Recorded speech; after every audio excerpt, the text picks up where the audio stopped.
अस्सलाम वालेकुम नाज़रीन, आप प्रोग्राम देख रहे हैं ZMC टीवी पर। प्रोग्राम है शाजी की बातें। और आज इस प्रोग्राम में मैं यहाँ आया तो मेहमान बन के था, मगर मुझे मेज़बान बना दिया गया और मेज़बानी का ये हक़ अदा करने की मैं अपनी पूरी कोशिश करूँगा। ज़मीर कादरी आपसे मुखातिब है, ताल्लुक़ नॉटिंघम से, मगर इस वक्त बर्मिंघम में।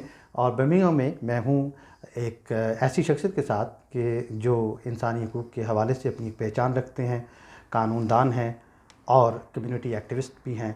मेरे मुराद जनाब सैयद राशिद मसूद साहब से है। आप सैयद सोलिसिटर के रूए रवा हैं।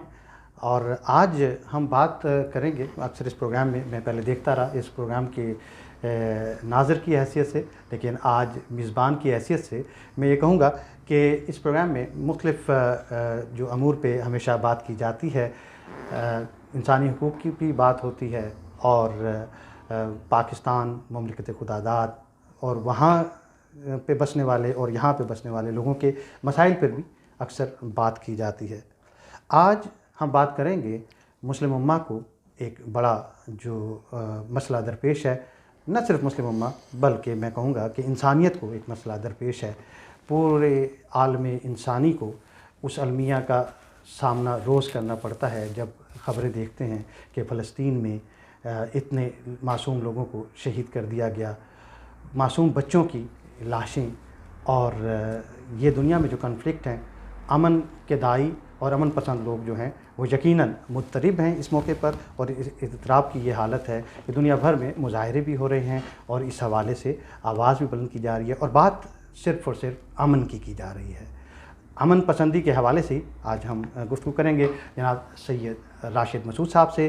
राशिद साहब, आपके इस प्रोग्राम को होस्ट करके यकीनन बड़ी मैं खुशी फ़ील कर रहा हूँ और आपकी गुफ्तगू पहले भी सुनता रहा।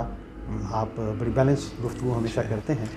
तो आज ये जो इंसानी हकूक़ के लॉयर होने की हैसियत से, एक्टिविस्ट होने की हैसियत से, आपकी फीलिंग्स क्या हैं जब आप रोज़ ख़बरें देखते हैं कि आज इतने लोग शहीद हो गए, जंग व जदल का जो सामान हो रहा है, इसमें आप कैसा महसूस करते हैं? बहुत शुक्रिया ज़मीर कादरी साहब, आपने बहुत ही बेहतरीन इंट्रोडक्शन कराया हालात हाज़रा का भी, और जिस तरीक़ा से आप इस वक्त मौजूद हैं इधर उस चीज़ का भी बहुत शुक्रिया। आपने ये मेज़बानी के फ़राइज़ सर अंजाम दिए ZMC टीवी के लिए। देखें ज़मीर कादरी साहब, बात यह है कि अक्सर हम इसको इस्लाम और यहूद का एक कॉन्फ्लिक्ट बना लेते हैं और इसकी रोशनी में हम अमूमन जो भी ये सोशल मीडिया पे आजकल आ रहा है या किसी भी लेवल पे जो मुसलमान जिस तरह मुतासर हो रहे हैं इससे, वो इसको इस्लाम और यहूद की दुश्मनी की सूरत में पेश करते हैं, जो कि हो सकता है कि कॉज ना हो इस चीज़ का। दरअसल इसमें कुछ पॉलिटिकल चीज़ें हैं, हमें थोड़ी सी बैकग्राउंड इसकी देखने की ज़रूरत है। देखें, वैसे तो मैं स्ट्रेट में कह सकता हूँ कि भाई ये काबिल मज़म्मत है जो कुछ हो रहा है, लेकिन जो इसकी हिस्ट्री है ना, वो कुछ इस तरह है कि यहाँ पे जो हुकूमत थी पहले, ये ब्रिटिश थी, ये ब्रिटिश मैंडेट थी एक, जिसके तहत ग्रेट ब्रिटेन ने इसको मई 1948 में इस खित्ते को छोड़ना था, फ़लस्तीन को। अब उस दौरान में हमें पता है कि कुछ एक यहूदी एजेंसी थी जो कि कोशिश कर रही थी कि यहूदियों को एक ऐसा ख़ित्ता मिल जाए जहां वो सुकून की ज़िंदगी गुजार सकें, क्योंकि जिस पे हम ज़्यादा बात नहीं करते हिस्टोरिकल रीज़न्स की वजह से, क्योंकि यूरोप के बहुत से मुतासरीन थे यहूदी जिनको एक ख़ित्ता चाहिए था। वो ख़ित्ता अमेरिका भी हो सकता था, वो ख़ित्ता कहीं भी हो सकता था, लेकिन एक रोज़वेल्ट प्रेसिडेंट थे USA के, उन्होंने उस दौरान में कोशिश की, क्योंकि ये मजहबी लिहाज से भी यहूदियों के लिए भी अहम थी ये जगह और इस्लाम के लिए तो थी ही, और इस्लाम अरब उस मुल्क में थे, उस मौके पे अरब ही रह रहे थे, लेकिन उस वक्त उसकी मैंडेट जो थी वो यूके के पास थी, United kingdom of great Britain के पास। तो उन्होंने ये इरादा किया कि यहूदी जो हैं उनको उधर सेटल किया जाए। मंसूबा कुछ इस किस्म का था कि वो यूनाइटेड नेशन के ज़ेर साया 2 प्रोविंस बनेंगे, एक अरब के लिए होगा और एक यहूदियों के लिए होगा। यूके इसके ख़िलाफ़ था। आज अक्सर जब भी कोई बात की जाती है तो कई दफ़ा लोग कहते हैं कि ग्रेट ब्रिटेन का भी इसमें कोई ताल्लुक़ है। ग्रेट ब्रिटेन जो है ये हमेशा ख़िलाफ़ था इस चीज़ के जो कि अमेरिका ने तजवीज़ की थी। खैर वो रोज़वेल्ट की बात अपनी जगह पे रही। उसके बाद जब ट्रूमैन आया एज ए प्रेसिडेंट यूएसए का, तो उसने कहा कि नहीं, मैं अप्रूव करता हूँ यहूदी इधर ही सेटल होंगे और अरब भी इधर होंगे, तो हम बीच में एक डिवीज़न कर देंगे। उसके बाद ऐसा हुआ कि इन्होंने रेजोल्यूशन यूनाइटेड नेशन में ले गए और मेरे ख्याल में यूनाइटेड नेशन की रेजोल्यूशन जो है वो मेरे ख्याल में उसका 181 है नंबर, जिसके तहत इन्होंने ये फ़ैसला किया कि इनको अलहदा कर दिया जाएगा, यहूदी भी सेटल होंगे, वो भी होंगे। लेकिन जो बीच में एक स्ट्रिप थी या जो इस्लामी ममालिक इस्लामी दर्जा रखने वाली जगह थी, क़िबला अव्वल आप उसे कह सकते हैं या मस्जिद अक्सा कह सकते हैं, उस पर उन्होंने कहा था कि यूनाइटेड नेशन कंट्रोल करेगा और कोई भी उसमें अमल दखल इस किस्म का नहीं कर सकेगा कि यहूदी उस पर कब्ज़ा कर लें या फ़लस्तीनी कर लें। तो अब हुआ ऐसे कि अरब ममालिक ने इसके ख़िलाफ़ समझा इस कि भाई ये गलत बात है, बल्कि जॉर्डन ने कोशिश करके कुछ इलाके पे कब्ज़ा कर लिया एक ज़माने में। उसके बाद ग़ालिबन 48 से कुछ अरसे तक, फिर उसके बाद इसराइलियों ने भी सेम काम किया, उन्होंने जंग हुई, कब्ज़ा हो गया। यानी कि वो एग्जैक्टली क्रोनोलॉजी जो है मुझे याद तो नहीं है, लेकिन उधर ये सारी शायद ये हिस्ट्री तो इसी तरह जैसे आपने बताया कि चलती आ रही है। अब हुआ ये है और ये सेटलमेंट की तरफ हम अभी पहुंचना दूर लगता है। मगर अगर हम इसको थोड़ा सा हिस्ट्री से निकल के मौजूदा हालात के तनाजुर में देखें, मैं बताना ये चाह रहा था आपको कि जब ये सारी चीज़ें होती रही तो वो जो कन्फ्लिक्ट शुरू है वो आज तक उसमें रेस्ट नहीं आ सका। अब बात यह है कि मौजूदा कन्फ्लिक्ट क्या उन कन्फ्लिक्ट से मुख्तलिफ है जो हम 1948 से देख रहे हैं। मैंने ये हिस्ट्री का सिर्फ इसलिए आपको थोड़ा सा बताने की कोशिश की है कि देखने वाले समझ सकें कि ये कन्फ्लिक्ट जो है ये बहुत अरसे से है। पैलेस्टाइन इशू जो है हम तो किताबों में भी पढ़ते आए हैं बचपन से। आज उसमें क्या मुख्तलिफ है? क्या ह्यूमन राइट्स की वायलेशन पहले नहीं होती रही? क्या आज जिस तरह हो रहा है उस तरह पहले नहीं होता रहा? तो मैं ये कहूँगा कि होता रहा है पहले भी, लेकिन अभी मुझे कुछ ऐसा लग रहा है जी।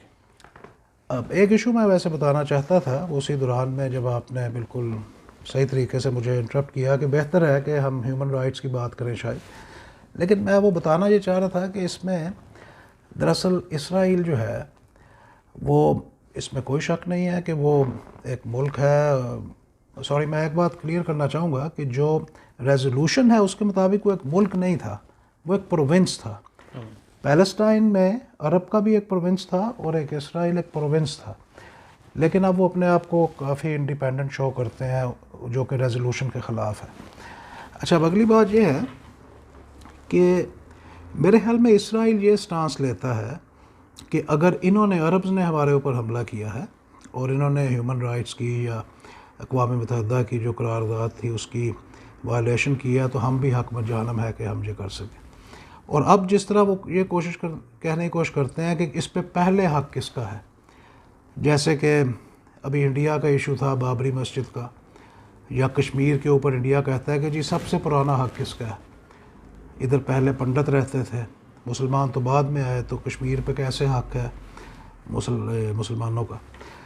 तो वो इस किस्म का इशू में ला के रेजोल्यूशंस जैसे आपने जिक्र किया, रेजोल्यूशन फ़लस्तीन पे भी मौजूद हैं और रेजोल्यूशंस कश्मीर के हवाले से भी अक़वाम मुत्तहिदा की मौजूद हैं। आप नहीं समझते कि अब तक ये सिर्फ रेजोल्यूशंस तो स्टैंड करती हैं मगर इन पे इम्प्लीमेंटेशन नहीं हुई? तो क्या ये अक़वाम मुत्तहिदा का कोई दोहरा मेयार है या अक़वाम मुत्तहिदा के सिस्टम में कहीं कोई खामी है? देखें, आपने कोल्ड वॉर का नाम सुना होगा। कितना अरसा कोल्ड वॉर ये दूसरी जंग अज़ीम के बाद रही। उसमें क्या होता रहा कि अमेरिका अपने इंटरेस्ट देखता था, रशिया अपने इंटरेस्ट देखता था। अमेरिका की कोशिश थी कि रशिया किसी तरह तेल अरबों का ना ले जाए। अमेरिका की कोशिश थी कि वो यूरोप के साथ अच्छे ताल्लुकात पैदा ना कर ले। तो दोनों ममालिक जो हैं वो इस किस्म की कोशिश करते रहते हैं। और कोल्ड वार उसको इसलिए कहा जाता है कि वो एक खामोश जंग होती है। इसके अंदर भी एक खामोश जंग है, एक खामोश कोशिश है कि देखें, न्यूयॉर्क में हेड ऑफिस है यूनाइटेड नेशन का, और सबसे बड़ा जो फंडर है वो अमेरिका है। देखें, मेरे अपने कई अजीज़ रिश्तेदार अमेरिकन नेशनल हैं और बड़े खुश हैं, उनको हर किस्म का मेयार ज़िंदगी मुयस्सर है, उधर इक्वालिटी मुयस्सर है। और मैं अमेरिका को सल्यूट करता हूँ एक नेशन की हैसियत से कि उन्होंने अपने मुल्क के लोग, अपने शहरियों के लिए, अपने बासियों के लिए हर आसाइश मुहैया की है। लेकिन मैं एट द सेम टाइम ये व्यू रखता हूँ कि यूएसए जो है वो कई दफ़ा इंटरनेशनली, लोग नहीं उधर के लेकिन हुकूमती लेवल पे मैंने देखा है वो इंटरनेशनली कई दफ़ा ऐसे मंसूबे बना लेते हैं, ऐसी स्ट्रेटजी बना लेते हैं जो कि इंटरनेशनल पीस के लिए अच्छी नहीं होती। वो सिर्फ अपनी बेहतरी को मद्देनज़र रखते हैं। तो मैं आपकी ये जो आपने बात की बिल्कुल उसमें डबल स्टैंडर्ड्स हैं, और मैं समझता हूँ कि उसमें सबसे ज़्यादा इन्फ्लुएंस जो है वो यूएसए का है। अच्छा शाह साहब, अब हम एक तरफ ये बात करते हैं कि अक़वाम मुत्तहिदा के डबल स्टैंडर्ड्स हैं, लेकिन दूसरी तरफ अगर हम बात करें OIC की, तो हमारे अपने जो ऑर्गेनाइजेशन ऑफ इस्लामिक कॉन्फ्रेंस है उसमें भी बहुत से डबल स्टैंडर्ड्स हमें दिखाई देते हैं। एक तरफ जो है वो राव रस्म बढ़ाए जाते हैं, दूसरी तरफ मुखालफत की जाती है। तो डबल स्टैंडर्ड्स तो हर तरफ है। ये इकनॉमिकल है ना वजूहात इसकी। देखें, अब अरब ममालिक जितने भी मुसलमान ममालिक हैं, मैं समझता हूँ कि अगर उस इस्लामिक कौंसिल का जो फ़र्स्ट मकसद है वो यही होना चाहिए। इसमें मैं ये नहीं कह रहा कि हमें किसी भी लिहाज से डिस्क्रिमिनेट करना चाहिए किसी और नेशन के लिए, लेकिन कम से कम उस कौंसिल का ये एक मकसद होना चाहिए कि वो इस्लामिक ममालिक से जो रिलेटेड फेयर जो उनकी ज़रूरियात हैं उसको सबसे पहले तरजीह दी जाए। लेकिन वो ऐसा नहीं करते। इसमें आपने बिल्कुल सही कहा कि उसमें डबल स्टैंडर्ड्स हैं, और मेरे ख़्याल में उसमें इन्फ्लुएंसेस आ जाते हैं कई किस्म की ट्रेड्स के और इकनॉमिकल हालात के। इधर भी जो असल वजह है, देखें, इस्लाम हमें ये नहीं कहता कि यहूदी का घर नहीं होना चाहिए या उसका कोई मुल्क नहीं होना चाहिए, ऐसी बात नहीं है। इधर मामला जो है वो जो ऑक्यूपेशन जो है, जो कि रेजोल्यूशन के ख़िलाफ़ है, जिस पे अरब ने किसी हद तक तस्लीम किया था, असल वजह ये है। और दूसरी वजह ये है कि हमारे लिए जो वो एक जगह है बड़ी अहम है, जिसकी वजह से ये सारे मामला पैदा होते हैं। लेकिन कई दफ़ा ये जो आपने भी बात की, ह्यूमन राइट्स तो बिल्कुल उसकी वायलेशन है, और मैं समझता हूँ कि अगर इसराइल में भी एक बच्चा मरा है तो वो भी ह्यूमन राइट्स की वायलेशन है। इंसानियत की जो है बात करनी चाहिए। वो बात यह है कि देखें, लेकिन अब वो जंग अगर छिड़ जाती है तो फ़लस्तीन ओबियसली मुकाबलतन बम तो फेंकेगा ना उधर, या हाथ पे हाथ रख के तो नहीं बैठ सकता। लेकिन जिस तरह इसराइल कर रहा है, मेरे ख्याल में उनकी एक्सटेंड इनके मुकाबले में पावर भी ज़्यादा है। जिस तरह वो डैमेज कर रहे हैं वो ज़्यादा डैमेज हो रहे हैं जो पहले। असल में एज सुन एज पॉसिबल जंग बंदी जो है वो एक बड़ी बात होनी चाहिए। तो इसमें आखिर में मैं ये आपसे पूछना चाहूँगा कि आप क्या समझते हैं कि इस वक्त दुनिया को क्या किरदार अदा करना चाहिए कि फौरी तौर पर जंग बंदी हो और बाद में मामलात सेटल हों, और ये जो इंसानी जानों का ज़िया हो रहा है, जो सिविलियन आबादी जो निशाना बन रही है, उसको जल्द अज जल्द रोका जाए। तो क्या किरदार दुनिया को बिलखसूस और स्पेशली मुस्लिम उम्मा को क्या किरदार अदा करना चाहिए? मेरे ख्याल में सबसे पहले तो मुसलमानों को आपस में इत्तेहाद की ज़रूरत है, और ये आपस में मिल के एक फ़ैसला करें कि, और उसके बाद एक पैगाम जो है, आजकल तो सफारत खाने भी खुल गए हैं इसराइल के मुस्लिम ममालिक में, तो उनको एक सफारतकारी किस्म का उनको मैसेज भेजना चाहिए कि इस चीज़ को ख़त्म किया जाए। लेकिन मेरे ख़्याल में सबसे बड़ी रिस्पॉन्सिबिलिटी आजकल जो है वो जो प्रेसिडेंट हैं जो बाइडन जो है उनके ऊपर है। वैसे भी मुझे हिस्ट्री से पता है उनकी कि वो ह्यूमन राइट्स पे काफ़ी यकीन रखते हैं, मैं हैरान हूँ कि उन्होंने अभी तक कोई एक्शन नहीं लिया है इस पर। मैं समझता हूँ कि इसमें अमेरिका का बहुत इन्फ्लुएंस है इसराइल में, क्योंकि बहुत से ज्यूज़ जो हैं वो अमेरिकन नेशनल भी हैं, जो कि इसराइल में भी हुकूमत से उनका ताल्लुक़ है। तो इस पे जो सबसे बड़ा एक्शन है वो जब तक अमेरिका नहीं करेगा ये चीज़ रुकेगी नहीं। और मुसलमानों को डेफिनेटली आपस में मुत्तहिद होने की ज़रूरत है। लेकिन ये जो कन्फ्लिक्ट्स चले आ रहे हैं इसके लिए एक और अक़वाम मुत्तहिदा में बहुत ज़रूरी है कि वो जो क्रोनोलॉजी में आपको बताने लगा था कि उसके ऊपर चलते हुए वो फ़ैसला करें कि इसकी क्या लिमिट्स हैं। जो रेजोल्यूशन पास हुआ था 1948 में, जब मई में ये इनकी हुकूमत कायम हुई थी, जिस भी तर्ज पे 2 हुकूमतें कायम हुई थी, उसके बाद किसने क्या क्या वायलेशन की है और क्या वो ओरिजिनल रेजोल्यूशन अभी तक मौजूद है कि नहीं मौजूद है, उसकी रोशनी में आज फ़ैसला होना चाहिए और अपनी अपनी जगह का तयन होना चाहिए। और ये है कि दोबारा ऐसा कोई वायलेंस ना हो। उसमें देखें मुसलमानों को भी ये चाहिए कि वो इस बात को समझ लें कि देखें इन इसराइलियों से पहले भी उधर नॉन मुस्लिम्स की हुकूमत थी, ब्रिटेन की हुकूमत थी, और उसके बाद जब वो गए हैं तो अमेरिका ने इसमें कोई शक नहीं एक प्रीएम्प्टिव किस्म का उधर ऑक्यूपेशन बना दिया इसराइल का।